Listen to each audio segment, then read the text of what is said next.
네, 안녕하세요. 네, 어제 제가 울산 다녀왔습니다. 네, 울산 다녔는데 저는 사실 김기현 시장만 그런 줄 알았는데 그게 네, 아니고 구청장 후보자들, 시의원, 도의원 후보들 다 주주를 낙선했더라고요. 네, 아주 심각하던데요. 네. 예, 그 울산에 원래 이제 그 지방선거 들어가기 몇 달 전까지만 해도 김기현 시장도 15% 이상 앞섰다는 것 아닙니까? 여론조사상으로. 그런데 김 시장도 낙선을 했고 또 구청장들 사실은 또 울산뿐만이 아니라 이 PK 지역을 중심으로 해서 부울경 지역을 중심으로 해서 참 의외의 선거 결과로 낙선한 시장, 군수, 구청장 등등 후보자들이 한두 명이 아닙니다. 여기에 권력의 개입 그리고 민심의 왜곡 뭐 이런 현상들로 인해서 이런 결과가 나왔다고 보여지는 것이죠. 그래서 이런 민주 사회에서 민주주의를 파괴하는 적 바로 이게 관권 개입 그리고 여론 조작에 의한 선거 결과 왜곡 아니겠습니까?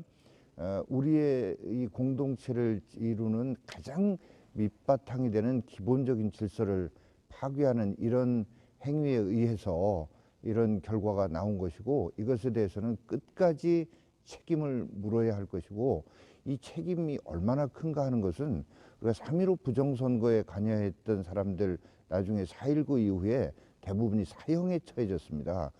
이것은 그만큼 이 범죄가 정말로 중한 것, 우리 사회를 파괴하는 이런 행위이기 때문에 그런 것이고 이게 과거 절대 왕정 시대 때는 바로 이것이야말로 대역죄인인 것이고 이런 죄에 대해서는 삼족 구족을 멸했던 이런 거에 준하는 이런 범죄 행위라고 보여진다는 겁니다. 네, 그래서 이 의혹을 끝까지 규명하고 책임을 철저히 물어서 다시는 이런 자유민주주의를 파괴하는 행위가 이 땅에 발붙이지 못하도록 해야 되겠습니다. 네, 그리고 지금 문정권 3대 게이트, 국정농단 3대 게이트.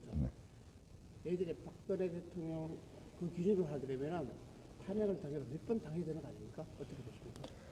그럼요. 그 3대 게이트라고 하는 게 이제 첫 번째가 바로 그런 선거 부정인데요. 울산을 비롯한 PK 지역에서 광범위하게 국가 권력에 의한 선거 부정 조작 사건이 있었다라고 보여지는 것. 이거 한 가지만으로도 방금 말씀드린 대로 정말 우리가 할 수 있는 법이 허용하는 가장 무거운 책임을 묻고 처벌을 해야 될 문제다라고 보여지고요. 그다음에 이 금융 농단과 관련해서는 지금 유재수가 했던 금융정책국장으로서 했던 여러 가지 일들과 연관해서 봐야 된다고 봅니다. 단지 우리들 병원에 대한 1,400억대 규모의 이 불법적인 대출, 특혜 대출의 문제만이 아니고 우리 금융권에 중국 자본이 유입될 수 있는 여러 가지 어떤 제도적인 변화를 만들어내고 이 사모펀드를 중심으로 해서요. 그리고 이런 것들을 통해서 이 한미일 이런 안보 협력 관계를 약화시키고 궁극적으로는 여기서부터 벗어나서 북중러와 함께 이렇게 이 서로 연계된 틀을 만들려고 하는 이 정권 차원의 음모가 연결되어 있는 문제라고 봅니다. 그래서 이 금융 이 농단 사건과 관련해서는 우리들 병원 특혜가 직접적인 계기지만은 이거 이외에도 금융권에서 도대체 지금 이 정권을 잡은 자들이 어떤 큰 음모를 그리고 있고 그걸 추진해 왔는가 이거를 끝까지 규명해야 된다라고 보는 것이고요. 그 말 그대로 나라를 중국 자본에 팔아 넘기고자 하는 이런 음모가 있었다는 의혹이 지금 광범위하게 제기되는 것 아니겠습니까? 그리고 이제 방금도 유재수 얘기했습니다만은 이 감찰 무마 사건이라고 하는 거 이거는 공수처법하고 연계해서 우리가 생각을 해야 되는 겁니다. 그래서 지금 그 사람들이 벌이고 있는 이 선거농단, 이 금융농단 이런 것들을 밝혀낼 수 없도록 아예 원천적으로 막는 이런 메커니즘, 이런 기제를 공수처를 통해서 하겠다는 것이니까요.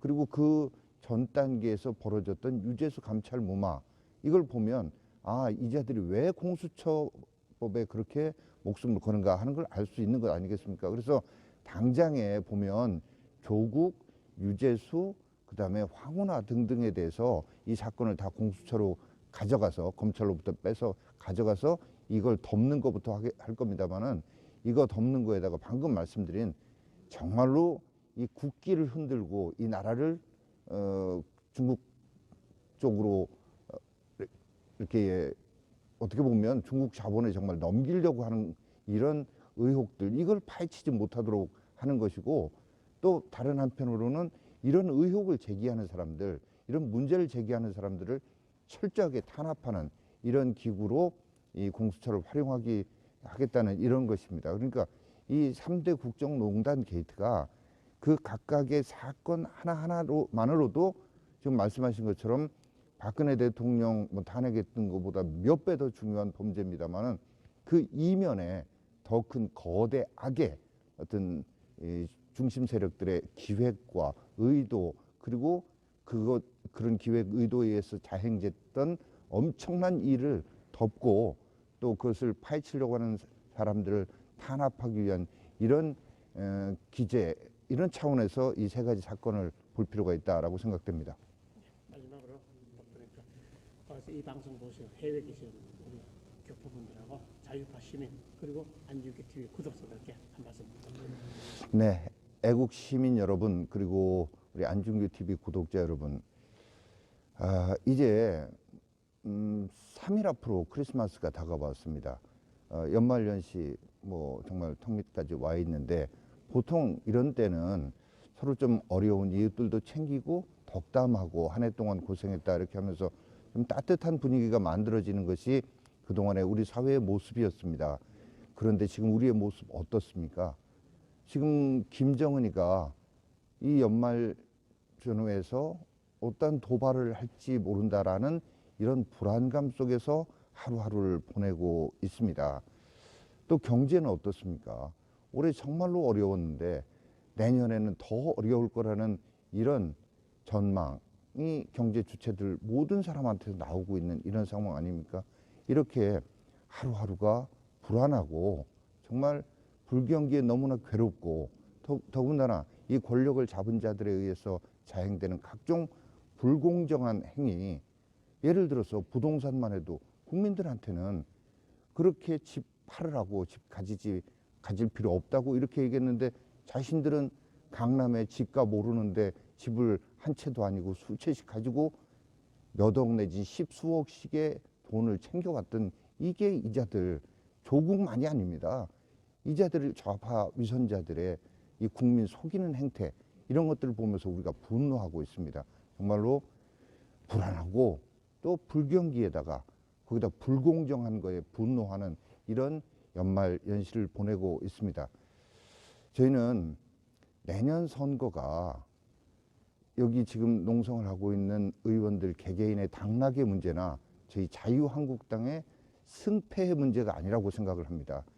이 나라 자유대한민국이 지금까지 해방 이후에 자유민주주의를 택하고 미국과 동맹을 맺으면서 5,000년 역사에 유례없는 이런 물질적인 번영, 정신적인 행복 이런 것들을 누려왔는데 이 길을 계속해서 갈 수 있느냐? 아니면 이미 전 세계사적으로 실패한 것으로 끝난 사회주의, 근데 그것보다도 훨씬 더 퇴행적인 소위 말하는 우리식 사회주의로 이렇게 전락하느냐 하는 이런 절체절명의 민족사적 기로에 서 있다라고 생각이 됩니다. 우리 모두 이런 파멸의 길, 사망의 길, 공도 동망의 길이 아니라 행복, 번영, 그리고 같이 공존 번영하는 이런 선택을 해주시기를 우리 모두가 자기 주변에서부터 그런 노력을 시작하자 이런 말씀을 드립니다. 네, 감사합니다. 네.